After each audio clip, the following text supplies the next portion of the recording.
আসসালামু আলাইকুম বন্ধুরা। আমি আজকে দুপুরবেলায় দুপুরই হয়ে গেছে, আমি মাঠে গিয়েছিলাম, গাছে বসেছি, ওখানে দেখতে গিয়েছিলাম, দেখি রাজীবের কী অবস্থা, যা রোদ্দুর। দেখলাম না, লেবু গাছের খাঁচাটা পুরোটাই ভেঙে গেছে, ঠিক করতে হবে তো। এখানে পেয়ারা গাছটায় ভালোই পেয়ারা হয়েছিল, আবার এখানে গিয়ে দেখছি যে পাতকোঁটা খুলে রেখেছে। শাক ভালো ছিল না, অল্প ছিল।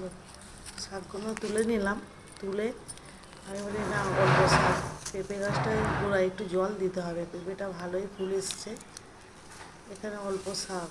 আমি বলি তুলি, অল্পই হোক, তোমায় শাক দিলে তুলতে হেভি ভালো লাগে। তারপর দেখছি পাতকোঁটা, দেখছি খুলে রেখেছে কে। খোলাটা ঠিক নয়, কে পড়ে যাবে, যাবে। এখানে গিয়ে আবার কত দিচ্ছি, এখানে আমার গাছটা দেখুন, গাছগুলো বেশ বড়ই হয়ে গেছে। আমি আবার চলে যাচ্ছি বাড়িতে, না ভালো লাগছে না রোদ্দুর এত।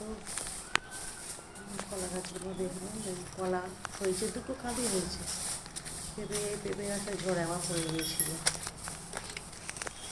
আবার হয়েছে। এখানে এই দেখুন তালের আঁটি, আপনারা কী বলেন আমি জানি না, এটাকে আপনার গ্যাঁজও বলে, অনেকে গজাও বলে। এই পিঠে করবো, বাড়িতে চলে এলাম, দেখি মুরগিগুলো আমাকে দেখে চেঁচামেচি করছে, আমি না একটু জল দিই।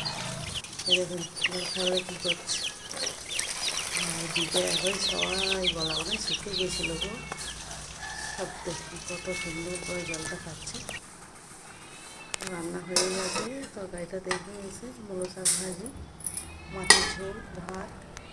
ছাদে গিয়েছি গোসল করবো বলে জামা আনতে, ছাদে গিয়ে দেখি কোনটা পরবো, ওই কাপড়টাই থাক, সব রোদে শুকিয়ে গেছে।